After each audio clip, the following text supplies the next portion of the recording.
Hello friends and welcome back to my channel. আপোনালোক সকলোকে মোৰ এই চেনেলটোলৈ পুনৰবাৰ স্বাগতম জনাইছো আৰু মই এতিয়া একচুয়ালি আছো ভাৰতনাট্যমৰ কস্টিউমত আৰু মই বৰ্তমান আছো এতিয়া ডিব্ৰুগড় ইউনিভাৰ্চিটিৰ অডিটৰিয়ামত মাতটো শুনিছেনে নাই নাজানো কাৰণ এইটো চাওক অডিটৰিয়ামৰ বাহিৰত সেই দৰ্জাখন দেখিছে সেইটোৱে হৈছে মেইন অডিটৰিয়ামটো আপোনালোকক মই সেইটোও দেখুৱাম আৰু মাতটো একচুয়ালি ইকো হৈ গৈ আছে আৰু ডাঙৰীয়াকৈ ক'বলৈও অলপ লাজ লাগিছে ওচৰে পাজৰে মানুহবোৰ যিহেতু আছে গতিকে মই হেডফোন ডালতে লৈ আহিছিলোঁ ঘৰৰ পৰাই মানে ৰুমৰ পৰাই আৰু ইয়াতে এতিয়া কৈ আছোঁ আৰু একচুৱেলি মই আজি ইয়াতে যিটো ক্লাছিকেল শাস্ত্ৰীয় নৃত্যৰ ইয়াতে কম্পিটিশ্যন হয় প্ৰতিযোগিতা হয় তাতে মই পাৰ্ট লৈছোঁ আৰু মই যিটোত মানে ডান্স কৰিলোঁ সেইটোৰো অলপমান আপোনালোকক মই দেখুৱাই দিম আৰু বহুত এটা ইণ্টাৰেষ্টিং ব্লগ হ'ব গতিকে চাই থাকিব আৰু মই এতিয়া ইয়াৰ অডিটৰিয়ামৰ ভিতৰলৈ সোমাই গৈছোঁ মানুহ এজন এজনকৈ আহি পেলাই প্ৰায় বহুতখিনিয়ে হৈ গৈছেহি আৰু এওঁলোক দেখিছে এওঁলোক হৈছে ইয়াৰে বিচাৰক আজি হ'বলগীয়া শাস্ত্ৰীয় নৃত্যৰ প্ৰতিযোগিতাটোৰ বিচাৰক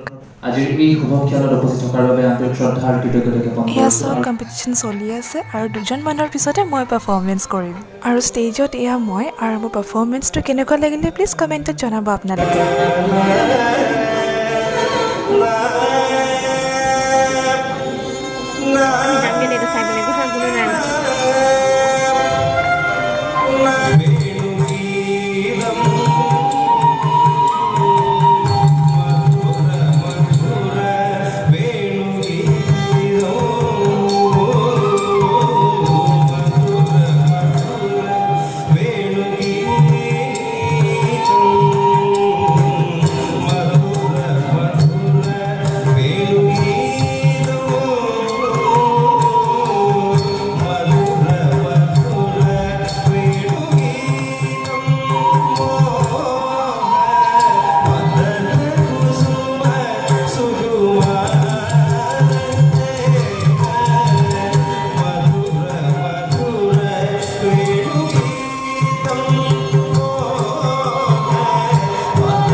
প্ৰগ্ৰেমৰ পিছত বাকী কেইগৰাকীমান প্ৰতিযোগীৰ পাৰফৰ্মেঞ্চ আমি চালোঁ আৰু আমি এতিয়া গৈ আছোঁ ৰুমলৈ আৰু প্ৰগ্ৰেমটো হ'ল আৰু এতিয়া মই আহিলোঁ হোষ্টেল ৰাস্তাত আহি থাকোঁতে ভিডিঅ' কৰিম ভাবিছিলোঁ, কিন্তু যিহেতু মোৰ ফোনৰ মানে কেমেৰাৰ কোৱালিটিটো ইমান এটা ভাল নহয়, গতিকে গোটেই আন্ধাৰ আন্ধাৰ আহিব, সেইকাৰণে মই নকৰিলোঁ ভিডিঅ' আহি থাকোঁতে।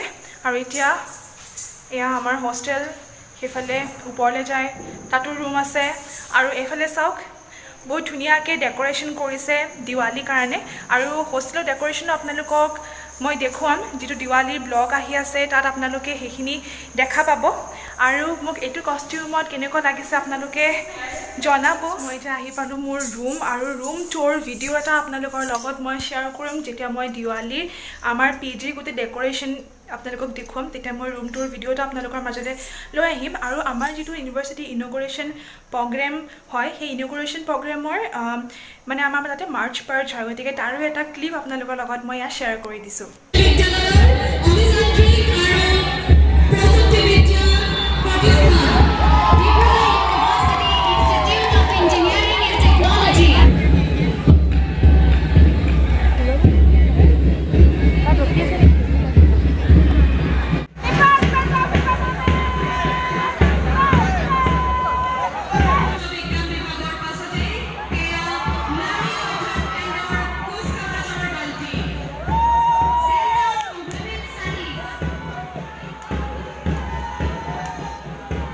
বৰ্তমান ৰুমৰ কণ্ডিশ্যনটো বহুত বেছি বেয়া হৈ আছে। আৰু ৰুমটো একচুৱেলি ডাঙৰে হয়, এগৰাকী মানুহ থাকিবৰ কাৰণে যথেষ্ট ডাঙৰে ৰুম, ছিংগল ৰুম হয়। আৰু সেইটো আপোনালোকক মই দেখুৱাম মোৰ নেক্সট ভ্লগত।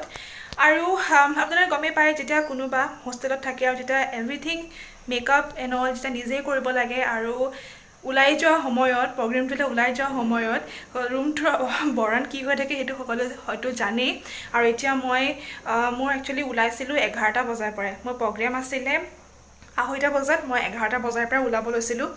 আৰু কাৰণ আই এম নট ৰিয়েলি কি ক'ম আৰু, not at all pro' at doing makeup. মই একদম মেকআপ কৰিব নাজানো, কাৰণ মই ডেইলি মেকআপ এনেও নকৰোঁ। আৰু যেতিয়া ক'ৰবাত প্ৰগ্ৰেম থাকে তেতিয়াহে মই মেকআপ কৰোঁ, ক'ৰবাত যেতিয়া মোৰ ডান্সৰ প্ৰগ্ৰেম থাকে। আৰু সেইখিনি মই নিজেই কৰিছোঁ বাৰু, এইখিনি গম পাইছোঁ দেখিবলৈ বহুত অদ্ভুত লাগিছে, বাট হ'লেও কৰিলোঁ মেকআপটো। আৰু মোৰ হেয়াৰ ষ্টাইল এণ্ড অল এইখিনি মোৰ কৰোঁতে মোৰ ইয়াৰে হোষ্টেলৰ মোৰ জুনিয়ৰ্ছ বা মোৰ লগৰ তেওঁলোকে হেল্প কৰি দিছিলে বাৰু, সহায় কৰি দিছিলে। বাকী অভাৰঅল গোটেই মেকআপ আৰু গেটআপ মই নিজেই কৰা।